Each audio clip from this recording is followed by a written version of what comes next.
Are you alive?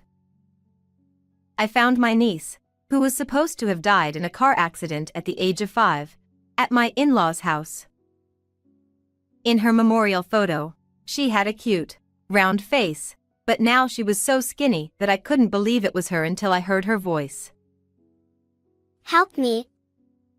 I want to see Mom. The hand reaching out to me for help was too weak to grasp anything. From that moment on, I began to uncover the dark secrets of my in-laws' family. When I was 25, I married Jackson, who was 3 years older than me and whom I met at work. I grew up in the same area where I worked, but Jackson was born and raised in a much more rural area. When we went to greet his parents for the marriage announcement, we drove for hours, arriving at a place surrounded by endless fields. There stood the largest mansion in the area, Jackson's family home, belonging to the most powerful family there. Well, it's a bit formal here, but Chloe, you don't need to be so nervous. Jackson smiled at me, but it was impossible not to be nervous. The house was enormous, grand, and imposing like a small castle, with a well-maintained large garden. At that moment, I was overwhelmed, realizing I was marrying into an incredible family. However, a kind-looking woman and a child greeted me at the entrance. Hello. The cheerful greeting came from Michelle, Jackson's niece, and next to her, quietly smiling, was his sister-in-law, Amelia. Nice to meet you. Amelia kindly reassured me. It's okay, as I stammered. I learned that she took care of the house and the garden all by herself. We planted those tulips together. In the flower bed she pointed to, many tulips were blooming, with only one being red. Mom loves flowers. Thanks to Michelle and Amelia, I began to relax. How long are you going to chat at the entrance? A man's angry voice came from inside the house.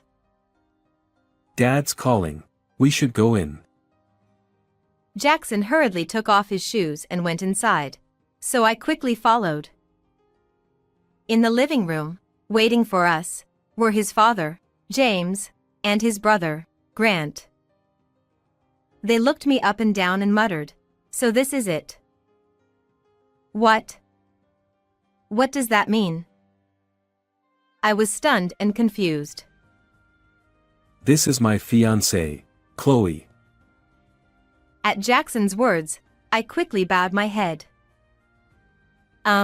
Nice to meet you. I'm Chloe. Hey, hurry up and bring the tea. But it seemed like they didn't hear my greeting. Grant ordered Amelia, and she hurriedly came with a tray. You're so slow. Grant clicked his tongue in annoyance, and Amelia apologized. I'm sorry. I felt an uneasy feeling watching this scene. Chloe, you must be tired. Have a seat on the sofa. As Jackson suggested, I was about to sit down. You should act more like a woman. Get to the kitchen and start working. I was stunned by his words and couldn't move, but Jackson intervened. She came from far away and is tired today. Give her a break. Chloe doesn't have to do anything. But I couldn't not help out when I was about to become part of the family. I'll go help Amelia.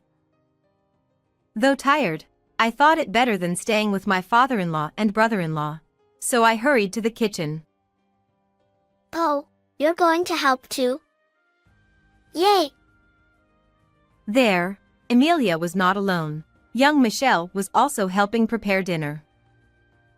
Michelle, do you always help your mom? That's great. They say it's only natural because I'm a girl. Though helping is good, it felt forced somehow. I see. And we also eat here with just Mom. It didn't seem like Amelia and Michelle were treated well in this house. Emilia, is this really okay with you? Emilia lowered her shoulders. I'm remarried, and as long as I can be with Michelle, it's fine. She looked down sadly. She explained that her previous husband cheated, leading to their divorce, and soon after, Grant, an acquaintance, contacted her, leading to their marriage. Living as a single mother in the countryside was tough, and she remarried, but her expression was not happy. It seems really tough. Are you okay? I felt concerned but couldn't do anything. The next day after spending the night, Jackson and I left his parents' house. Chloe, come again. Michelle, who I had gotten close to, waved enthusiastically at our car.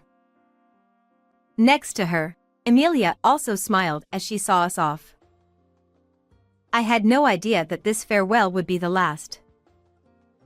A few months later, in the summer, we were having dinner when Grant called. Jackson's face turned very dark after hanging up. What's wrong? Emilia and Michelle died in a car accident. No way. Remembering our last encounter, I fought back tears. Then we should hurry to help with the funeral. But Jackson hesitated and looked away. they died a week ago, and the funeral is already over. What? Since Emilia was a second wife and Michelle wasn't Grant's biological child, they only had a cremation without inviting anyone. That's just too cruel. Yeah, it's terrible. Jackson, looking down, was also crying. He had noticed the way his father and brother treated Emilia and Michelle and had tried to warn them. Stay out of it. You are the second son. His father had sternly told him. He had shared with me earlier. We spent that night unable to sleep, tormented by the regret of not being able to do anything for Emilia and Michelle. Half a year later, we were directly invited by my in-laws to come back for New Year's greetings to the neighbors. We postponed the wedding because of everything that happened. Now my family insists on gathering everyone for New Year's and introducing you. His father and brother had forcibly insisted, and Jackson couldn't refuse. I'm sorry, Chloe. But can you come with me? Seeing Jackson bow his head apologetically, I nodded despite my own reservations. But isn't it inappropriate to celebrate when Emilia and Michelle just passed away? Jackson nodded deeply, sharing my sentiment. Although it felt somewhat improper, we couldn't say no if the family insisted. I convinced myself they were trying to fill the void and decided to accompany Jackson to his family's home. When we arrived, the house was bustling with many people like a festival. Relatives and locals had gathered. Grant noticed us and approached. Thanks for coming today. This year is special because you joined our family, and we wanted to introduce you on this joyous occasion. I appreciate the sentiment, but with what happened to Emilia, it feels a bit uncomfortable. I glanced at the garden where Emilia's favorite flower bed was. 6 months ago, it was filled with vibrant flowers, but now it was overrun with weeds. I thought Grant might still be mourning, but surprisingly, he showed no sign of sadness and smiled. Actually, Emilia and I weren't getting along. I was planning to divorce her, so I don't feel that sad. His nonchalant tone made me question my ears. Despite the lack of love, his indifference to losing his wife and child sent chills down my spine. By the way, Chloe, do you have kids yet? We weren't successful, so we're counting on you. Grant lightly patted my back and then moved on to greet other guests. Not successful? Those words stuck with me. I shook my head to forget them. As I was feeling a chill, my father-in-law approached with a stern look. "Ah, James. Thank you for inviting us. You still have that boyish haircut. I've told you women should grow their hair to their waist." Interrupting my greeting, my father-in-law glared at me. My hair only reached my shoulders. His deep-seated belief in traditional gender roles reminded me of the first time I met him, during our wedding greeting. On top of that, he took the glass I was holding to drink from. You need to act more like a woman. Cooking, cleaning, and preparing drinks are a wife's duties. Just like before, I was ordered around like a servant and ended up in the kitchen without any semblance of a warm welcome. Jackson noticed and came to check on me, but my father-in-law called him back to the drinking party. When I went to the kitchen, a few female relatives who seemed to be helping out saw me, and one of them said, "So, the main house's wife has finally arrived." She left without greeting me. So, this is how my New Year's holiday will end. Feeling disheartened by the mountain of dishes, I silently continued my work. The invitation to celebrate was just an excuse. They needed a housekeeper. "Emilia, you went through this every year too." I had somewhat braced myself for this, but doing it alone felt much more discouraging. I remembered Michelle's smile and Emilia's gentle face, which only made me feel lonelier. A few hours passed, and before I knew it, it was past midnight. The new year had arrived. My father-in-law and the relatives got up and headed towards the entrance. We're going to the church now. Everyone, get ready. I rushed out of the kitchen to prepare, only to be met with a fierce glare from my father-in-law. The wife stays behind to clean the house and prepare more drinks. We'll drink again when we return, so stay and work. Father, that's not fair to Chloe. I'll stay and help her.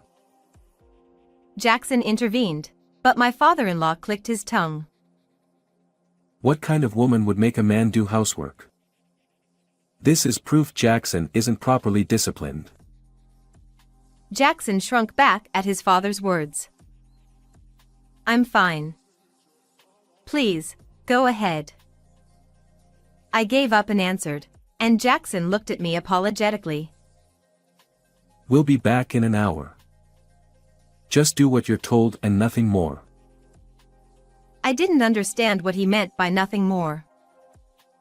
"What?" I asked, and he pointed to a room I had never been in. Do not enter that room. You're still an outsider to me. With that, they left for the nearby church. In the now silent house, I let out a big sigh and began preparing for the second round of drinking. The long trip here and the constant chores left me exhausted, but I couldn't rest yet.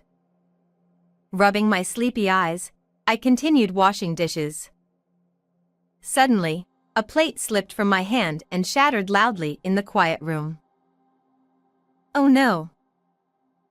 If they found out, who knows what my father-in-law would say.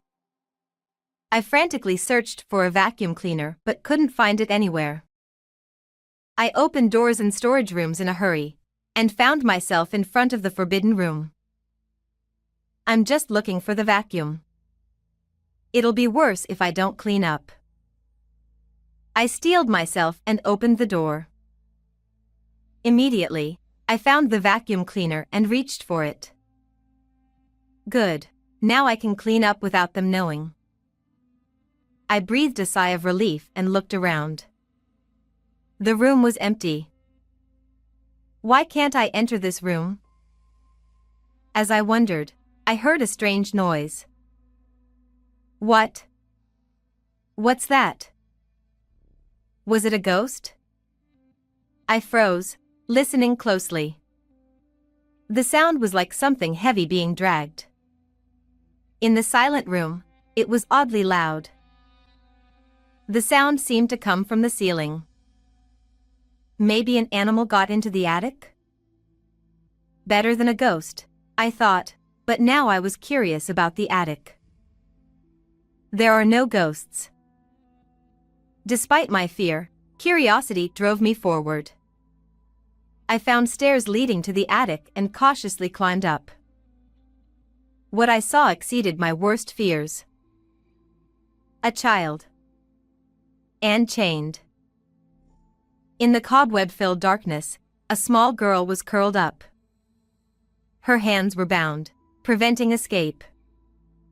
I couldn't tell if she was real or a ghost, and I panicked. I'm hungry. I recognized that voice. My heart raced, and I rushed over, lifting her long bangs to reveal her face. Michelle? You're alive?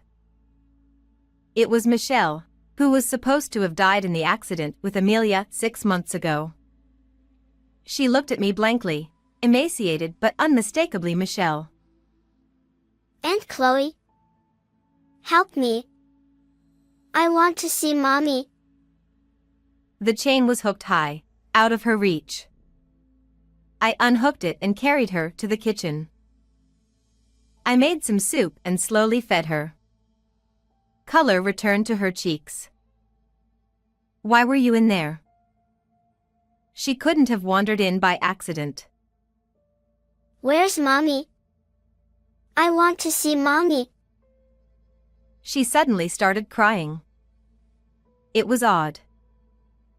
No matter how much I cried, she never came. Is Mommy okay? It was as if she didn't know about the accident. Michelle, do you not know? Know what?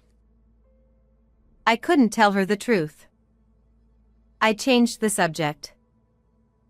Were you always in the dark? Yes. Uncle and Grandpa locked me up. I was scared. Her uncle was Grant, her stepfather. He never earned her trust enough to be called Daddy. Why would they do such a thing? I didn't understand Grant and my father-in-law's motives, but it wasn't safe to stay. I wrapped Michelle in a blanket and hid her in the back seat of my car. Aunt Chloe, are Mommy's flowers blooming?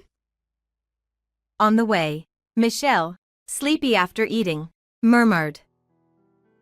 In Mommy's garden, there was one red tulip. She said something important is there. What? I was about to start the car but stopped at her words. Mommy said to give it to you and Uncle Jackson if anything scary happened. The garden was dark, and the flowers were dead. I had no idea where the tulip had been. Was the tulip over there? As I pondered, my father-in-law and the others returned from the church. Why are you outside? Is the food ready? We ran out of drinks, so I was about to go buy some. I quickly made an excuse and grabbed Jackson's hand, pulling him into the car. Please help me find a store. Okay. You drive. Jackson seemed to sense something and quietly got in. My brother-in-law tried to stop us, but I managed to drive off. What on earth is going on? Jackson seemed to think that I had stormed out because I couldn't handle the household chores anymore. So, I told him everything about Michelle. I can't believe this has been happening. As expected, he didn't know anything about it. Surprised, his drunkenness quickly faded as he turned around and pulled back the blanket in the back seat. Michelle was sleeping soundly, seemingly reassured. So, Michelle doesn't know her mother passed away, which means the story about them being in a car accident together was a lie. That's probably what it means. Even piecing together the limited information we had, we couldn't understand why things had turned out this way. So, I made a decision. I'm going to take Michelle to a safe place, and then I'm going back to your family's house to find what Amelia was hiding. It's too dangerous for you to go back. I'll go instead. No, Jackson. You probably wouldn't know the exact location. It might indeed be dangerous, but I had to find out what Amelia wanted to convey to us. Jackson, please hide Michelle and then contact the police. My husband seemed to be considering something. There's someone I want to inform before the police. It's better this way. He appeared to be talking to himself. He took out his phone and started looking for the number of that person. I drove the car for over an hour to reach the city and found a business hotel. I intended to put Michelle to bed and immediately return to the family house, but I ended up lying down beside her and fell asleep. When I woke up, it was morning. Good morning. Did you sleep well? So, are you still going to my parents' house? Jackson's gentle expression almost made me reconsider, but I nodded firmly. I have to clear Amelia's regrets. But wouldn't it be better if I went with you? If you come, then Michelle will be in danger. I understood his feelings, but I couldn't yield on this matter. I gently stroked Michelle's head, still asleep, took the car keys, and stood up. Near the family house, I hid the car in the shadow of the woods to avoid detection and walked the rest of the way. It was still early in the morning, so I managed to reach the house without encountering anyone. I started digging up the withered flower bed with my bare hands, keeping my breathing low. However, my hands were numb and my fingertips hurt. Although I remembered the location of the flower bed where the tulip bloomed, I couldn't pinpoint the exact position of the red flower, making it hard to find. Blood eventually began to seep from my hands, but I endured, gritting my teeth. What could be in this flower bed? I wondered what Amelia had told us to look for in case something happened. Amelia. It was really an accident, right?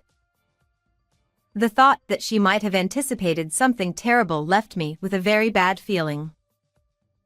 It was an accident. There's no doubt about it. I jumped at the sudden voice of my brother-in-law. When I turned around, Grant was looking at me with a smile colder than the winter sky. I was surprised yesterday. Where did you go to buy drinks?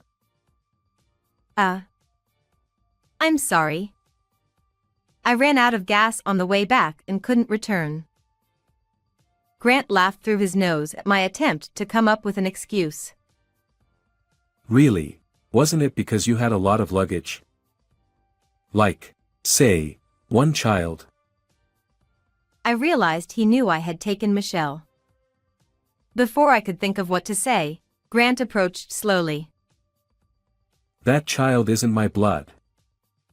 So, I hid her to make it as if she never existed. What are you talking about? So, a child who has no right to inherit this house is just a nuisance.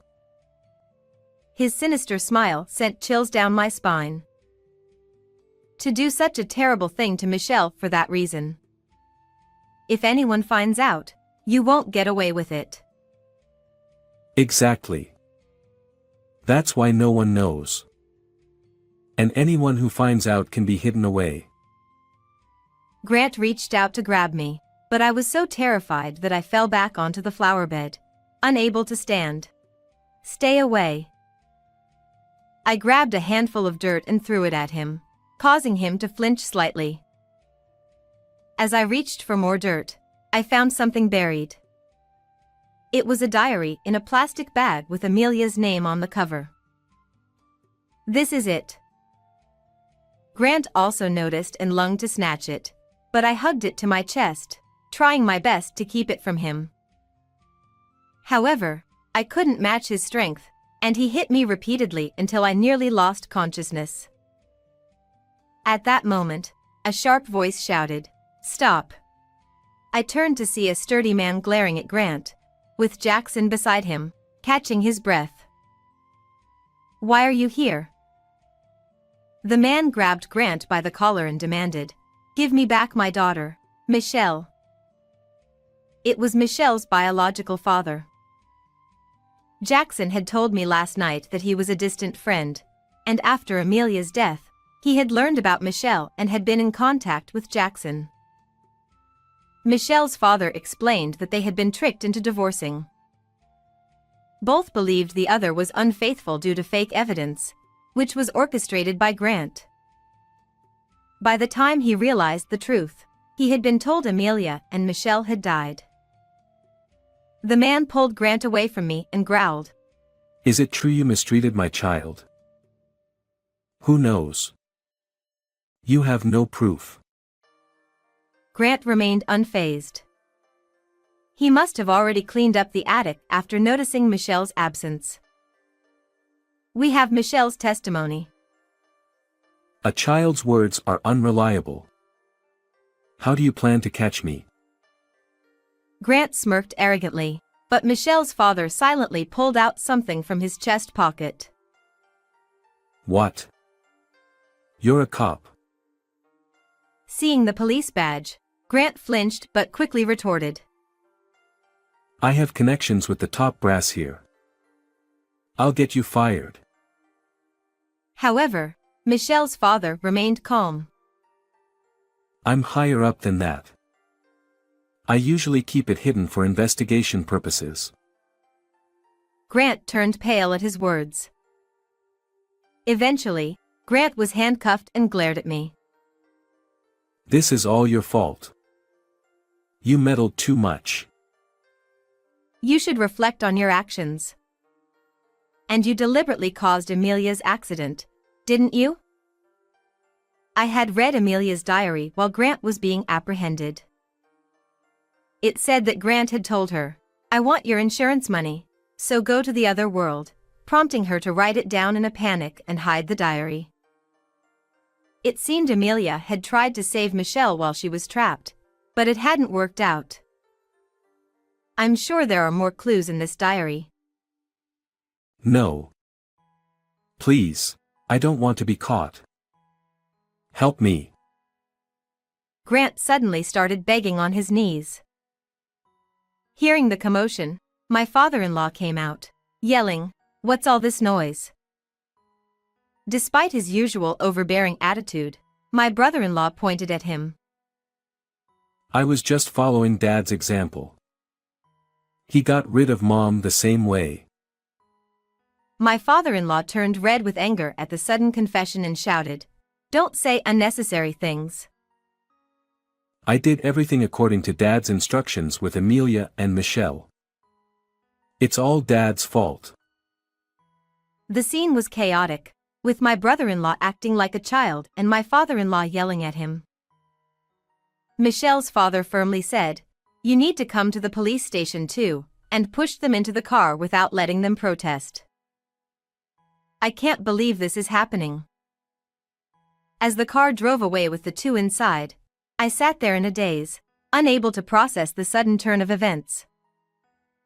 Jackson patted my head and said, "You did well." Later, I received news that Grant had been formally arrested. He would be judged by the law for his actions against Michelle and Amelia. It was also revealed that my mother-in-law, believed to have died of illness, had also been a victim of my father-in-law's schemes. Neither of them would ever leave prison. I hoped they would regret their actions in their dark cells. Michelle was taken in by her biological father and now lived with her grandparents. The last time I saw her, she smiled at me just like the first time we met. Aunt Chloe, I was so happy when you saved me. Thank you.